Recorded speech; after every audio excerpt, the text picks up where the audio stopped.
Hey, everybody, live at 5. Here we are, the ETF Think Tank doing Get Think Tanked or whatever we call it here. What do we call it, Cynthia? Get Think Tanked. Get Think Tank. Yeah. So really happy. This is Thursday. Let's see, July 20th.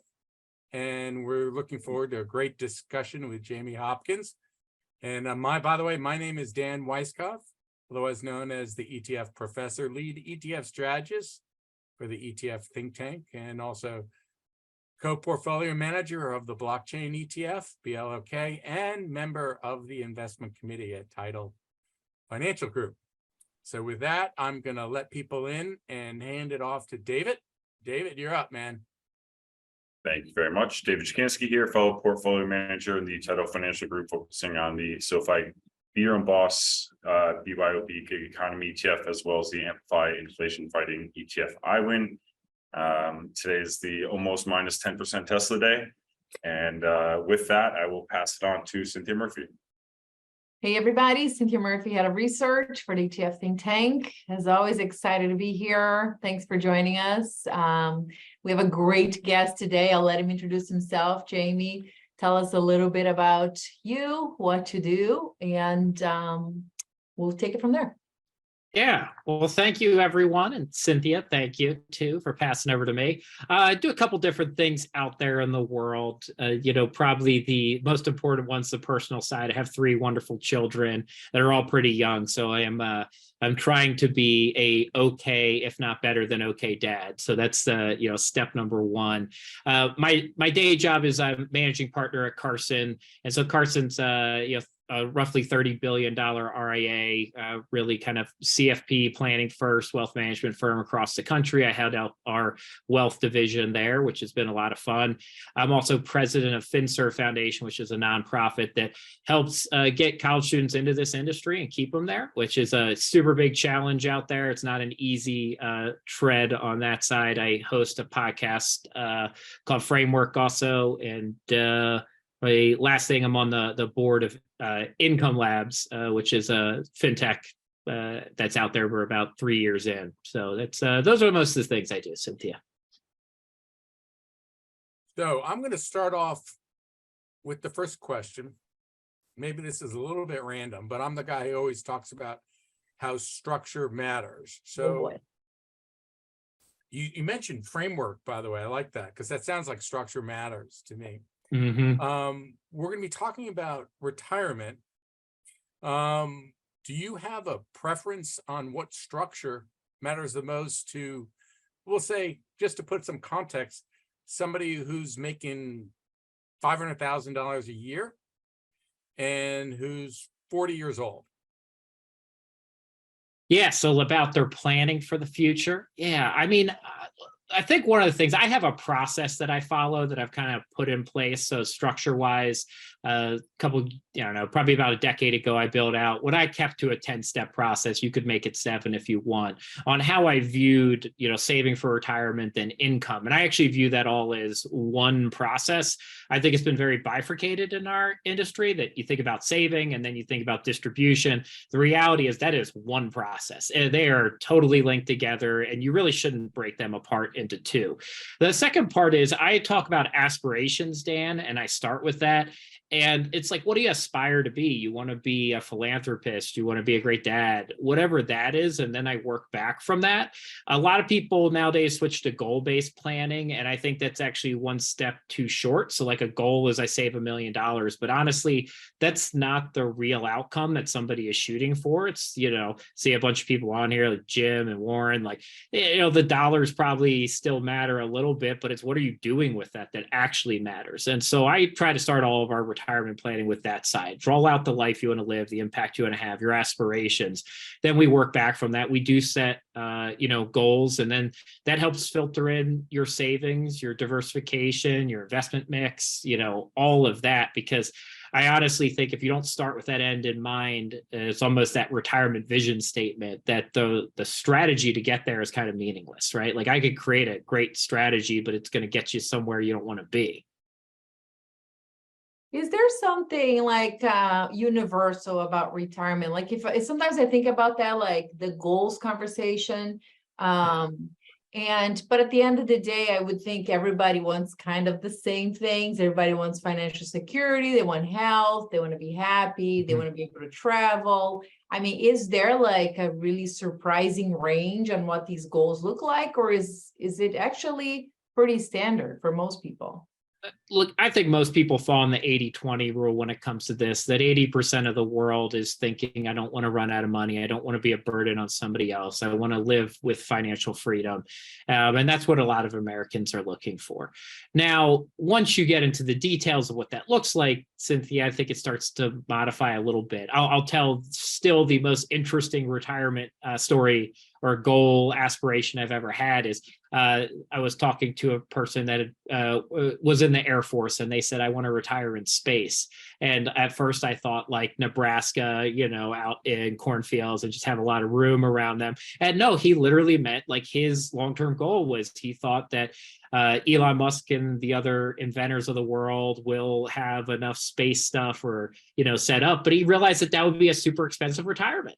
And this is real. Like, it's not like he wasn't making this up. He thought that, by the time he retires, that the opportunity to retire in space would be a possibility. So understanding his health and taking care of himself and saving at just a astronomical, right, pun intended, amount of money was going to be part of the requirement there. And I thought that was really interesting. Now, whether or not that comes to fruition, who knows, but I still thought that was super interesting. Now, that one's pretty far out there compared to most other people. I mean, most other people think about dignity, not being a burden on others, not running out of money before they die. And then the variation of do you want to travel, give back. But there's a lot of thematics that flow through most people. I mean, health is important. If you don't have health in retirement, you don't have a whole lot else. And Jim and Warren, I was just assuming that you guys were really wealthy because you have a really good look and power glasses on. So that's really where I was going with that.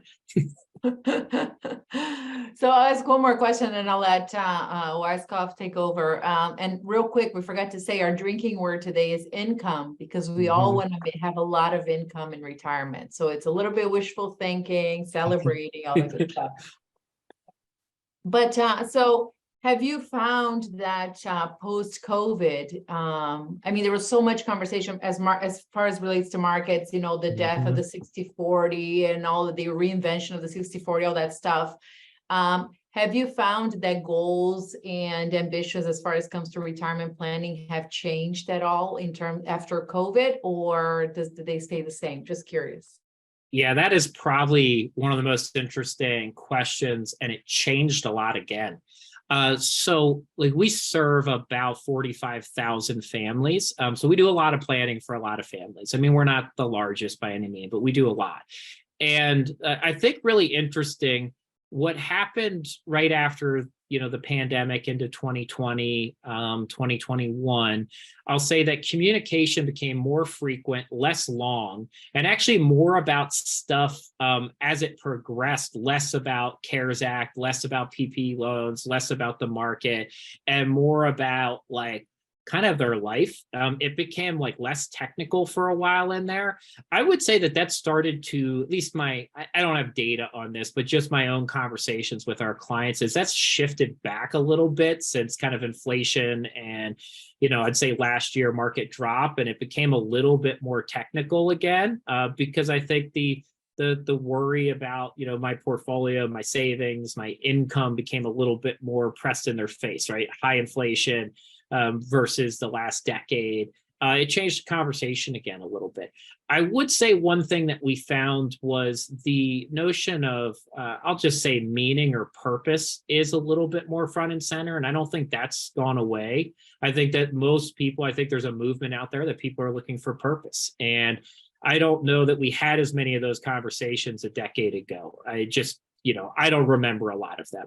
And now we have a lot of those conversations. How do I get my kids involved in my planning? How do I bring them into the conversations? That whole multi-generational aspect of things changed. And look, like a lot of people lost loved ones in the last couple of years, COVID, not COVID, whatever it is. And I think that conversation's been a little bit more upfront and open, that we're talking about loss.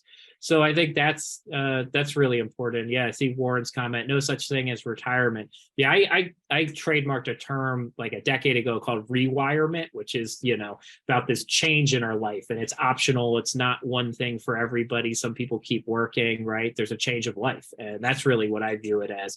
The term retirement in the accounting world means, right, the end of the useful life. So it's actually like a really terrible term. Really terrible.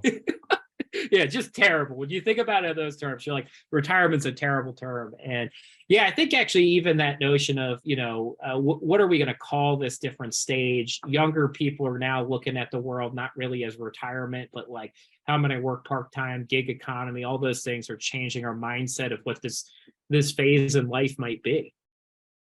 Yeah, the gig economy. I'm That laughing word. with David. So when I look at certain ETFs, some of them are target date ETFs. I don't know that it's controversial, but how do you feel about target dates, particularly the target date that has a target date of 2020 on it? Yeah, ones that they had no idea what to do after they got to that target date. Yeah. So look, target date funds, I could take this from two different perspectives. One is if you put yourself in the mind of regulators and the government, target date funds, I would still argue, make a lot of sense as default options inside of retirement accounts. And I actually support that a lot. I think from a general, if nobody does anything stance, target date funds make sense. Now, honestly, are target date funds the most efficient way to invest for people? They're usually not. One of the biggest issues with target date funds, to my point, and what you kind of brought up, is they all had these glide paths to a date, 2020, 2025, 2030. And they had no real plan for what happens after that. Some of them readjust, some just kind of go to this really awful, low, equity growth allocation, and they just kind of sit there. And there's not a consensus across the target date world on what to do after that point in time. And that's a really big issue. The other issue I see a lot of times in qualified plan world is that people then invest in 4 or 5 different target dates, which is a really big issue in the qualified plan world, because that defeats a lot of the purpose of picking a target date fund. It's almost to the point, like if you have them as default options or investment options, you should really only be allowed to invest in one. Like I shouldn't pick a 35 and 30 and 20, right? Like it's defeating a lot of the purpose of the whole approach. So I think one of the things from a policy standpoint I'd love to see is a change there where, I'm actually a big proponent of rising equity glide paths in retirement too. So which is some of the work Michael Kitcey's, Wade Fowle, they published in Journal of Financial Planning maybe 7-8 years ago now. And which is a little bit, I think, controversial. So that one target dates might not be, but I think rising equity glide paths are pretty controversial, that you should be in higher equity exposure as you move through retirement. I would say regulators not super big fans of that. And I think most people. Can you explain? Can we go into greater detail on that? Yeah. So I might just, so rising equity glide path is the idea, which hopefully the name explains a little bit. I know we have smart people on here, but that actually, instead of following, say, what Bogle used to talk about, which is every year buy more bonds as you get older, which actually you're divesting your fixed income and bonds over time, you're actually letting your equity piece grow. So you're not really tapping into that as much. So think about like bond ladder, spending that down, letting the equity portion ride throughout retirement. So your allocation between fixed income and equities is actually increasing over time, that every year you're spending down your fixed income. So if you started at 50-50, say at the start of retirement, that 10 years in, you might now be 60-40, and another 10 years in, you're actually 70-30 equity allocation, which is the total opposite of most recommendations out there. So is that interesting? Yeah, go ahead, David. Is that an assumption that your fixed income can handle your cash distributions throughout your lifetime, and then you're essentially like a Vanguard holder? You're like, forget about crypto holders. You're a Vanguard. Yeah. So it is kind of, and it doesn't even mean that like it has to support all of it. It's actually just the notion that when you run at, Monte Carlo scenarios there, the general philosophy is that the equity stuff outproduces long term. So the longer you can hold it for, the better the portfolio does long term historically. And so actually the interesting thing that came out of the research around here is that significantly outperformed historically a declining equity glide path. So if you did the normal approach of, spend down your equities, buy more bonds each year, and become more conservative over time, those portfolios actually on average deplete a lot faster than a rising equity glide path does in retirement. So that's some research that was published maybe 7 years ago in Journal of Financial Planning. And it's Wade Fowle, Michael Kitces, for those that might want to look that up to fact check me on it. And then actually the really interesting part about it that they did not expect, they actually did have an assumption that might be true. But it actually outperformed a fixed path, which is actually how more people approach things. They're kind of 60-40, which we've got brought up, and they just kind of stay 60-40. They spend a little bit from equally, and they kind of keep a portfolio intact. And it actually outperformed that one too, which was really interesting to see. I think most people would have assumed that would have beat a rising equity retirement spend down glide path. So super interesting there. Yeah, but I would assume that also like it would increase the variance of outcomes a little bit. It does. So yeah, when you look at the chart, right, the up and down, like as you take on that more risk, the worst case does get worse than probably the, Right. 50-50 portfolio. But on average, you beat it more often than not, right? Which is just, if we go to the math, it does work. But I think then you bring up the fear that a lot of people have in retirement is worst case because I run out of money, and worst case sucks then. It depends when you retire, right? Is it retiring in that method post 2022 would be pretty difficult right after the bond drawdown. Hard to retire at this point, 2022. Anyway, how about Jamie? I've always steered clear of annuities, and some people have told me that I'm wrong on that view, right? Because they've changed. But I'm somebody who loves transparency, prefers lower fees, not higher fees. And I've always felt like annuities are very opaque, particularly with their fee structure. Am I wrong? So here's probably this is probably a good analogy, right? Saying like I dislike annuities is probably like saying I dislike all ETFs, right? Like they're all the same. Right, like it's look, like the fees inside of ETFs range from like 0 to 1.8, right? Like it like it's actually higher than that, right? It's like probably 2.83. There's probably some higher than 3 internal charges out there. And that's the really interesting is then it's like, okay, well, what are they doing? And a lot of the annuities that people talk about disliking tended to be the brokerage commission-based variable annuities that were sold with a lot of riders and features with high upfront commissions that then also got churned a lot too. And then, there's all types of conflicts. There was issues. Even some of those products today, there's not great visibility into really what your performance will be, what the chargebacks are. What are they charging back? Are they charging against a phantom account? Are they charging against your actual account? And you actually get both of those outcomes in products today. Those can be fairly complex.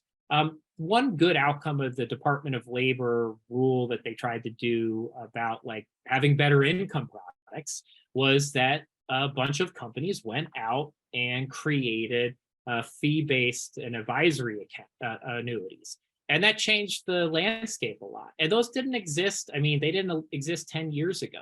Now, those are the fastest growing annuity products today because they stripped out the upfront commissions. It doesn't mean they don't have fees that are built into them, but they're a lot clearer to understand in their workings. Now, the main annuity that I've been a fan of or set of annuities is what I'll call like income replacement ones or fixed income replacement options. So if you look at like a FIA, which is a fixed indexed annuity, that has a fairly calculable return, and you kind of know what you're getting out of it. You're not adding on riders, and that works really well as like a bond ladder replacement. That's something like Roger Ibbotson, who probably most people here are at least familiar with the name, big bond guy, and he's done that research for a while that says, look, like these FIAs actually outproduce bond ladders historically. It doesn't mean it's the best way to generate the income, but if you're thinking about a same level of risk and trying to generate the same income over a 5 to 7 year period of time, that FIAs have done that in a more efficient manner than bond ladders have been able to produce there. So I've been a big fan of, replacing bond ladders with FIAs for saying a bridge time period during retirement, that you want that fixed income in the first 5 to 7 years of retirement. You want to go buy it. You want to know that it's there. That you can buy those FIAs that are essentially just giving you 5 to 7 years of income and kind of helping you out with a little bit more secure retirement, because you're just trying to get better income for less cost at that point. You're good at playing our game, by the way. We appreciate that. Yeah. Nobody's walking out of here today. What is the world of inflation protected income annuity payments like? Are there any of those linked to CPI payments on the income side, or?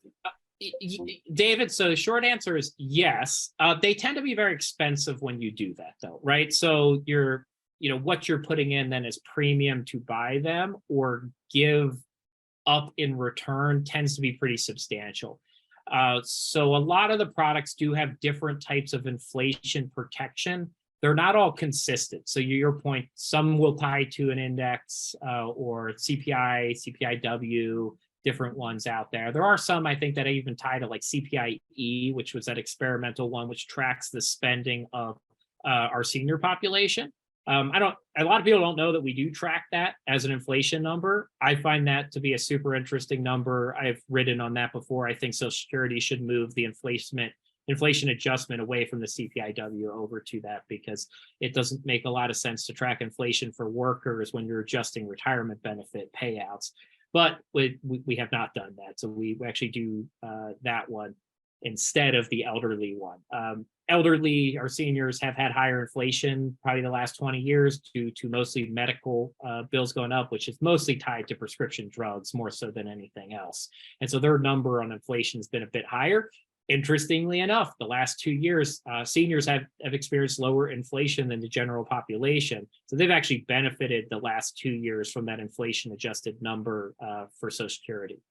Now, there's a very technical insurance product that's an annuity, is a QLAC, Qualified Longevity Annuity Contract. Some of you might be familiar with that. You can only hold that really inside of your IRA. That annuity product has an inflation protection.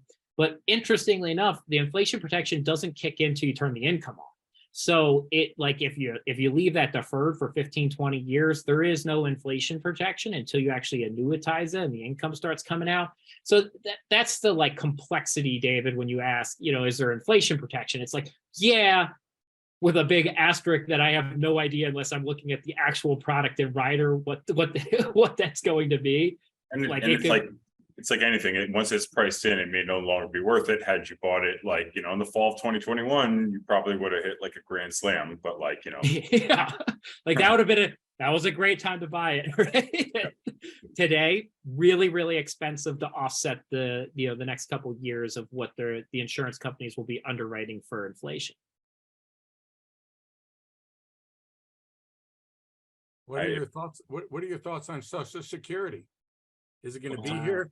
Before we go there, actually, if we can, while we're on CPIE, tell us more about CPIE. You got a bunch of data nerds that are probably writing down CPIE and being like, "Ooh, I got to look this up later." Eric smiling, right? So I see, I see it from the crowd. Tell us more about it. What's the difference? How does it differ? Is it more of a leading indicator? What are your thoughts? Is it better than Trueflation at least? So no, it's the purpose of it was actually to test. Originally, there were conversations about should we adjust some ERISA and Department of Labor, Pension Benefit Guaranty Corporation, some of the inflation measures that are out there and move it to the CPIE. Now it's supposed, I don't think today, I could be wrong on this one, so I'll put an asterisk on this one. I don't think the government currently ties anything to it.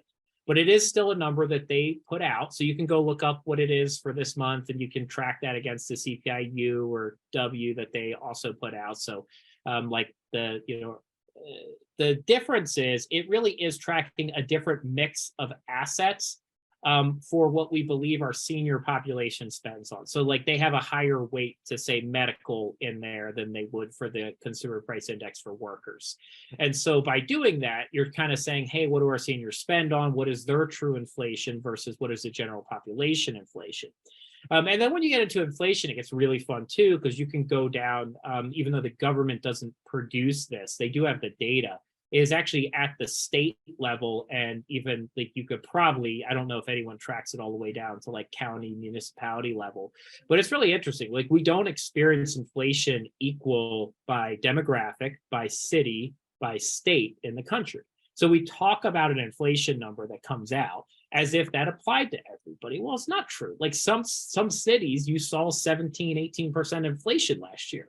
That's a reality, right? Housing prices went up 40% in like Austin or whatever it was last year. Like it's a lot more expensive to be in Austin. There are still cities and states that saw a decrease in housing costs last year, right? Like it actually got cheaper to live there. And so the kind of averages does skew the impact. And so one of the things that I've thought about a long time for CPI-E is I do think Social Security COLA should be readjusted to that one. It's a more accurate measure of how seniors are being impacted by inflation, which is the only point of the cost of living adjustment for Social Security. It is actually irrelevant for like how David, you and I experienced inflation last year to adjust Social Security, right? It just does not relate to us. It's completely different. So it's kind of a bad measure to do that. Some of the organizations out there, EBRI and Bipartisan Policy Center supported that. It's never really made any traction in DC the last decade. And I think the main reason is it would make Social Security more expensive right now because seniors have seen that higher cost of living, increases due to inflation the last decade. So it would make Social Security more expensive if they made that change today. The caveat to that is that can't always be true. It's just that, if you do the fun pie chart, like no demographic can ever see higher average inflation than the rest of the pie. Otherwise, eventually they would become the entire economy, right? Do you, when there are adjustments made to CPI, do they carry through, or are these like lost children that are never updated? Wait, sorry, say that one again. So when there are adjustments made to overall CPI, does that carry through to all these categories, or are these just kind of like forgotten indexes that are just like left floating out there to the universe? Oh no, they do make adjustments. They still track this and update it. Yeah, it's still a living, breathing government index that they put out. So you can go, if you just Google now, you could pull it up and see what it was last month. Yeah, they still update it. Yep. I meant to, do they evolve it with the changes that actually like in the weighting calculations, but I assume it's an answer is yes to both, and I'll shut up now and let Weisskopf take over. Yeah, they still evolve those. They don't do it every year, right? But they do evolve them. Warren, do you have any questions? You're always thinking about this stuff. Warren's got all kinds of fun stuff in here. Just you're unmute muted, yourself, Warren. Yeah, unmute yourself and come up. Okay. The retirement, the whole question is it's very personal on a one-on-one basis. It's impossible to set a single standard. Like I was writing, I don't care if the price of houses goes up because I already got my house. I'm going to live in here. And as far as like eggs went way up at one point. And so I just waited for them to come back down. But really the difference was like $3 on the dozen. And that was, real bad. But like, it's $3. Okay. I happen to be richer than, I can afford the $3. But what I do tell you is that when you're thinking of retiring and just, there's nothing like having a lot of money, but understand what your expenses are. And my biggest problem is my health. My wife's dying of dementia, and she's in the advanced stages. I have the best caregivers, here. I pay extra money for the quality of the caregivers because the money doesn't really mean anything anymore. I've got more than enough. What I worry about is if I get dementia and my kids have to manage my money, it's my daughter is really the smart one. I have a daughter and a son, but I'm 86 years old, so like, give me a break. Yeah, this is really a joke, though.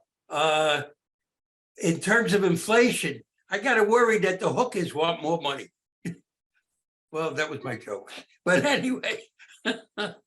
Otherwise, I'm not. You really don't get affected. Make sure you don't have a mortgage, okay? And that was early on that we attacked mortgages. We're anti-mortgage, and the same for my kids. And I mean, I I'm don't know, a pretty 30-year mortgage calculated. was a positive asset over the last 3 years.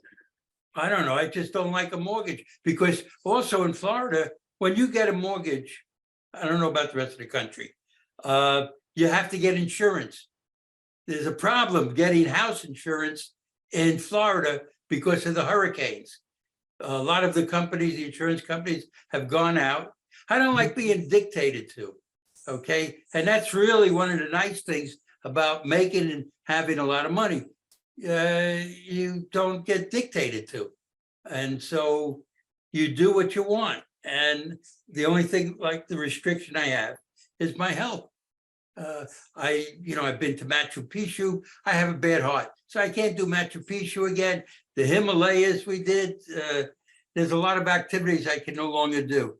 But I mean, there's no really such thing as retirement, Jamie. It's really, you got to put your pants on in the morning. Excuse me, Cynthia.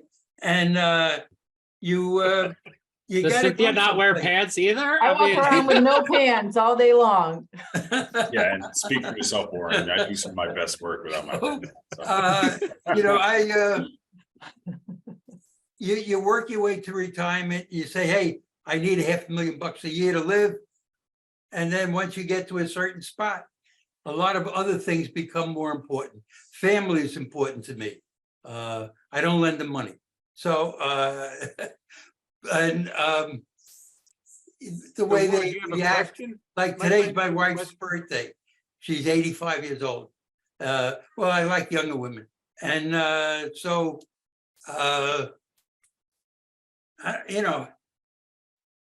Warren, do you have a Jamie's question? right on the button. Do you have a Honest to question, God. Warren? What? Do you have a question? Do I have a question? No, I don't have I mean, I know what I'm doing in retirement, Yeah. but you don't have to worry about it. Medicare, Social Security, absolutely great. Being forced to take money out of your IRA, not good. What question do I have? Can I talk about that one, Warren? The forced What? district. Can I talk about forced distributions? That's a fun one, right? That's Yeah. murder.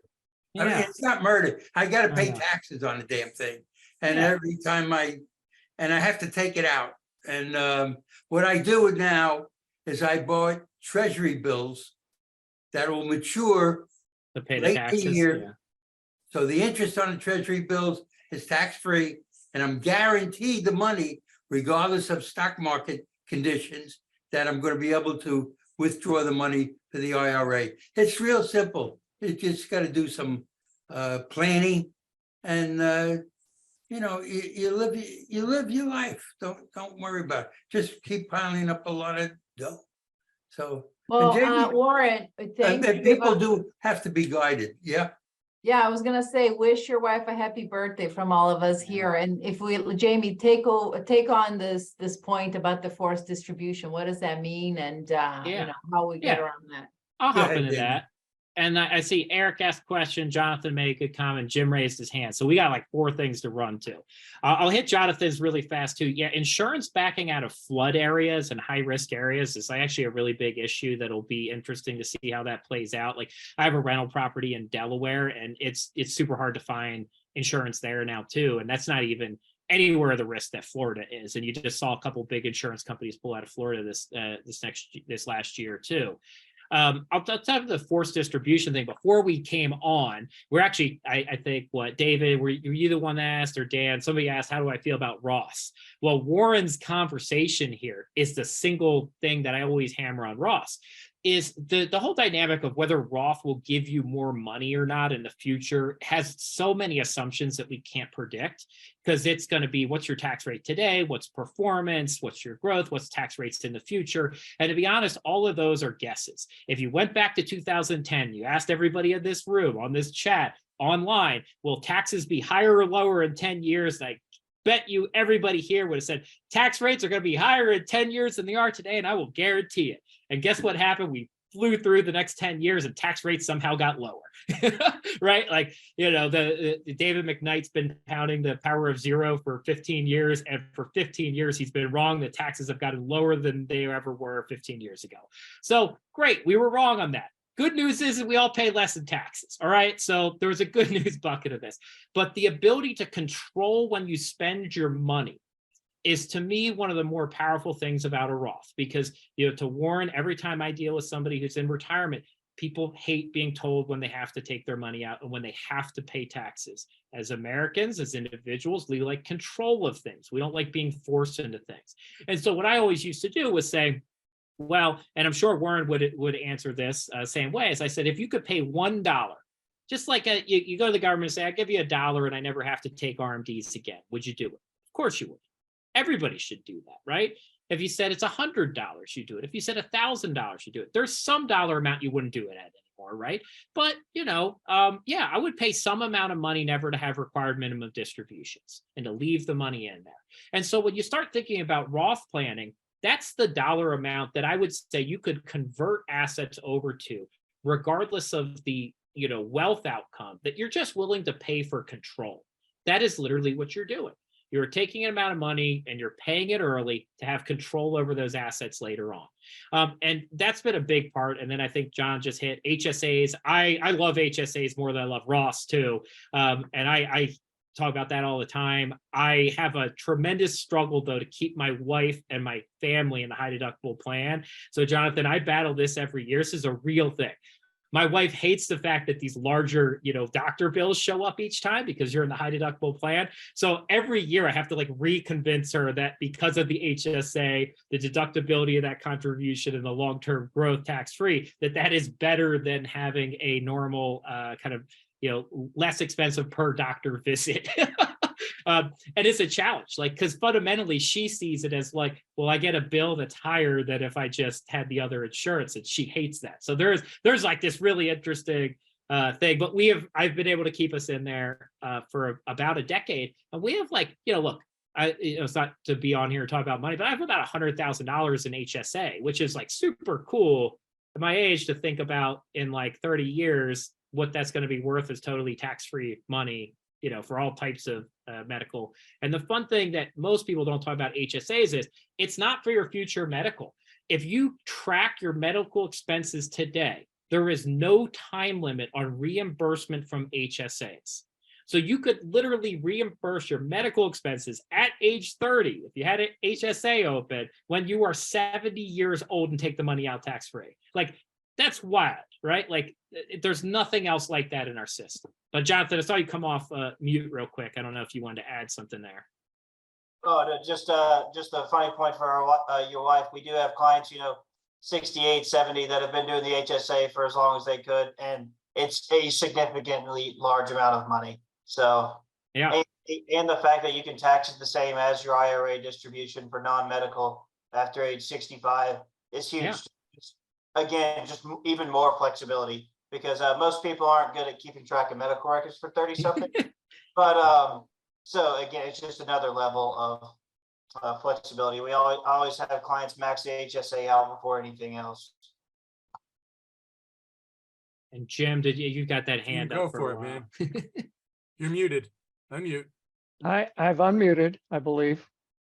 Yeah, hi Jamie, how are you? Good. So yeah, I've encouraged, well, no, more than encouraged. Both of my kids have 401k, whatever they have, plus Roth, so that, they can take advantage of both structures. And I think, that's something that we encourage clients and clients' children to think about. Whatever you can put away, start when you're 20. And by the time it's relevant, you will potentially have a lot of money available in an advantage fashion. But the question was, we just talked about the advantages of HSAs, the advantages of Roths, and every once in a while we talk about the government potentially coming in and whacking us over the head with a 2x4 and taking something away. I wanted to ask you, if there's anything on your radar from that perspective. Yeah, I'd say that's a top 2 or 3 question that you get about Roth, right? Or tax-free bucket growth vehicles. I'll hit HSAs first. At least right now, HSAs are actually very bipartisan supported.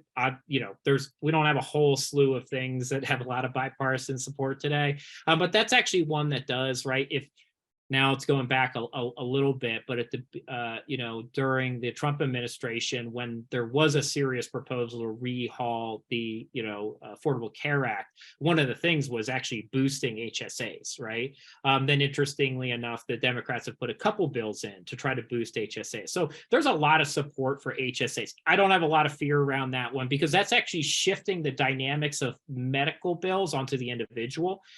So like that's the movement we've seen from the government, is this push to the individual having onus over that, over the government, over the employer. So I think both sides have a lot of support for that one. When you get the Roth tax treatment, interestingly enough, too, there's been support on both sides of the aisles for more Roth. So if you go back and look at this Secure Act 2.0, there was a push to more Rothification of accounts. You go back to Tax Cut and Job Act, and one of the ways to AHA, affordable. I don't know. Sorry, I might have misspoke on that one. But you go back to Tax Cut and Job Act, and one of the first bills was to move all retirement assets to Roth. One of the reasons the government likes Roth, if you just want to be like super plain about it, is it gives you more tax revenue sooner rather than later. And we are running in a world for, I think for the next 20 years where the government needs more tax revenue today than pushing off tax revenue. So we're going to continue to see movement towards give me more tax revenue.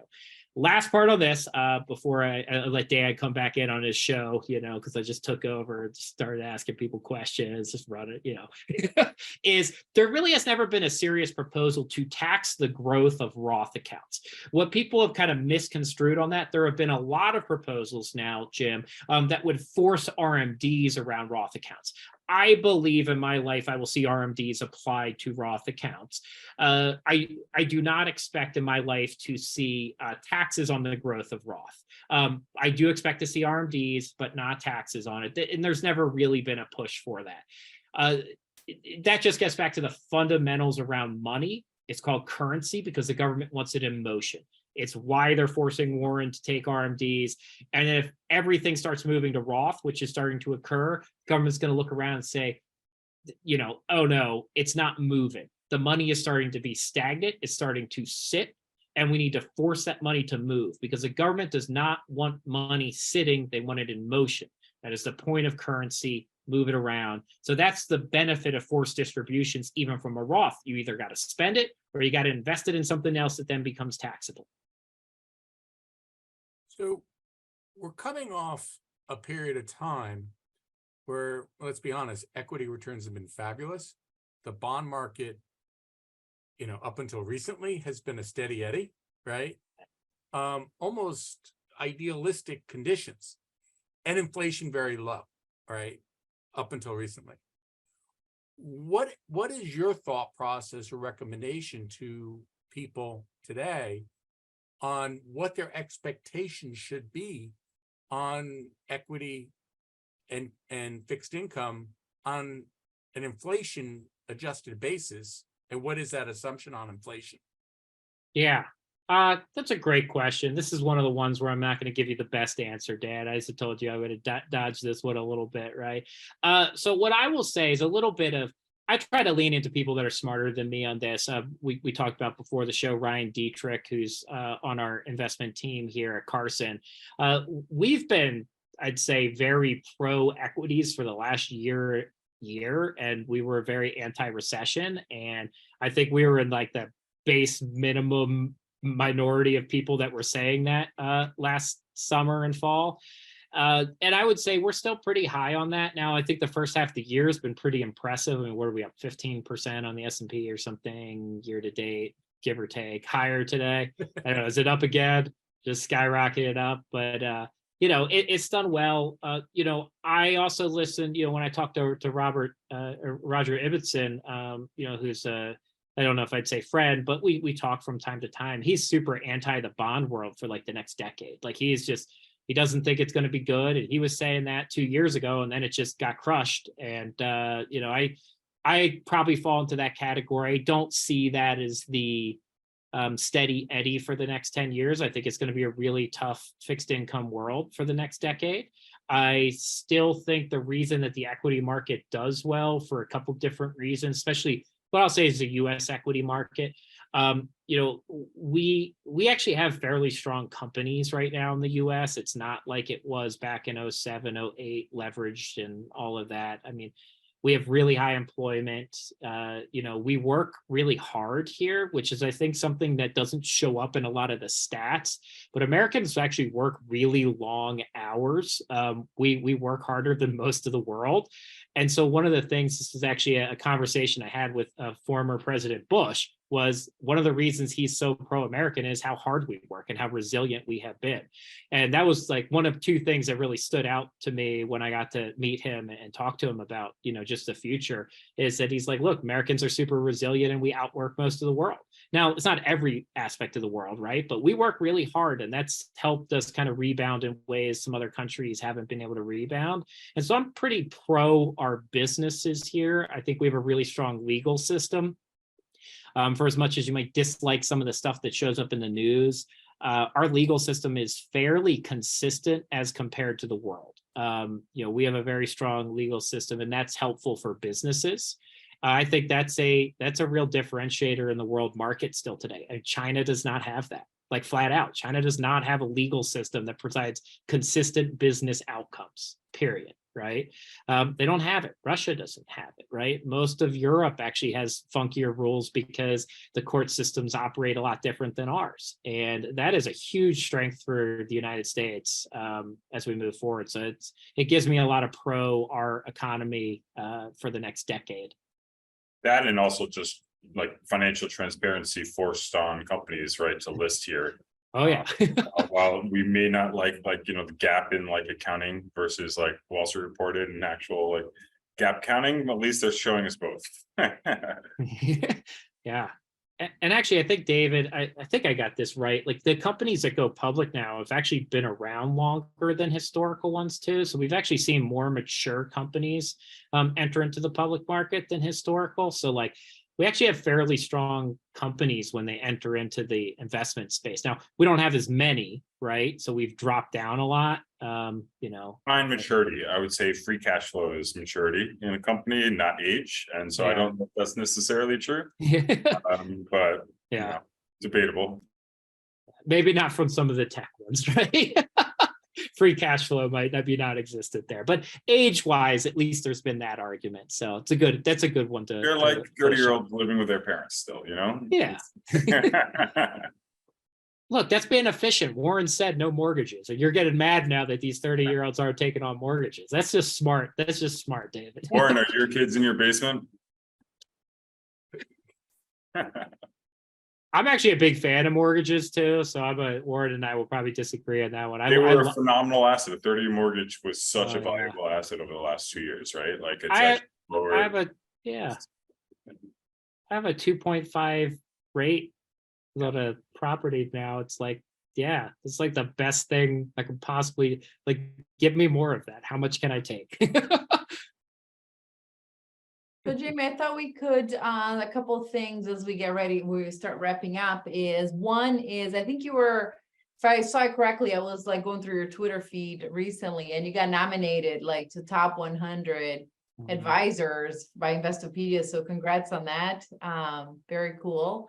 And on one of your shows, I think it was Ron who made some statement about, I thought it was such a funny quote, like you can't outwork a bad diet when it comes to, I guess, life in general. So, you know, based on your work, on your books, finding your freedom, all that stuff, and the idea that there's certain bad things you just can't outwork, whether that's because of compounding or whatnot, you know, in the context of retirement investing, what are some of the things that we cannot outwork if we make the wrong choices? What are some of the, to find our financial freedom, what are some of the bullet points of must do's and must don'ts? Yeah, that's a great one. So I'll try to tie into a little bit of what Ron brought up. I think one of Warren's comments is like health. You know, no matter how much money we end up with or what we create, if we don't take care of our health, it's really irrelevant, right? And that's really close to me. You know, my dad passed away when I was 8. And so it's like fundamental to my kind of impression of the world is watching that. And then interestingly, like I watched 2 sets of grandparents have vastly different, you know, their versions of retirement. And one was the grandparents that had saved more and had more money. And my grandmother had a massive heart attack and died immediately. And then that grandfather had a stroke and lived 13 years in assisted, you know, in a nursing home, like, which is a really long time for a male to live in that situation. And it really did not, like they saved, they had long-term care. So that helped with that, but like didn't have a good retirement. Flip side is I have 2 other grandparents that really didn't save much. They're both in their late 90s. They both live independently. My grandfather still plays tennis 3 times a week, but like they had like, I mean, they basically had Social Security and Medicare and a house paid off in Florida, but they've lived a great retirement. So the health one is huge. While I am a big fan of mortgages, I mean, debt is one of those things for average Americans. There's an interesting break point on the debt side that like, if we fall into debt cycles, it's really hard to outrun. It ruins our credit. It can ruin it's actually one of the biggest destroyers of relationships. So you end up losing your spouse, you're borrowing from family. It really does snowball. And it's that part that you start reaching for every lifeline. And ultimately it's usually, you know, addiction, depression, anxiety. There's other things going on in most of those cases that are causing it. So a lot of times we see the surface impact of it, but that's a lot of it too. I worry about that a lot post the pandemic is, you know, depression levels are high, suicide rates are high, drug use is high, violence has risen in cities, again, almost across the country, even though I did read something that this year versus last year, that's back down again a little bit. But those are concerning things for me. And sometimes people ask me, Cynthia, like, what keeps me up at night? And I'm like, honestly, it's not stuff in our financial sector. I think we have look, there will be problems, there'll be lows and highs, but the stuff that worries me is more that stuff is, you know, massive, drug issues, depression, kids not having enough to eat. Those are the stuff, you know, the food shortage going on right now in a lot of countries. That's scary stuff, right? Like that's the stuff that should keep you worried because that has impacts that we can't see yet, you know, like high inflation. Okay, we'll be all right. People not having enough food to eat and then starving or water crises. That's the scary stuff long term. Yeah, especially speaking as a parent, you know, you think about that generation ahead that, you know, to Warren's point earlier, maybe we'll buy fewer eggs when it goes up in price, but you worry about what happens next, right? So David, you want to ask your final question and then wrap it up? No, it's just going to be annoying and add another fact onto that last comment he made and say actually like the reports that have come out in the last 2 years that you're seeing play out right now is like the first issue is the heat. And it's all these people in the South with like 4 air conditioning and structures built a long time ago who like, you know, people will literally fry in their home, especially the elderly, right? So it's terrifying. So on that note, Cynthia, you can close it out. So just on that positive, people. Yeah. On that note, plan for retirement accordingly. And toast to income and health and all the good stuff. So Thanks, everybody, for joining us. Warren, happy birthday to your wife. Thanks, Jamie, for coming and sharing all your experience and expertise. Congrats on the nomination. I don't know when if there's an award or something, but congrats. Yeah, that's just a list you end up. I think I landed at like number 5. To be the reality of that, I appreciate the comment. It's really the work that others do around me, though, right? It's like I'm on there because I had a Carson Wealth at Carson, but that's all the other advisors. So like the reality is I get the like brand notion of that, but everybody else is actually doing the real work. And so shout out to the team that does an amazing job there with Carson. No, that's cool. Congrats. Thanks, everybody. We'll Thanks, wrap it up. everybody. Have a great evening. Have a good weekend. See you next week. Yeah. Ciao.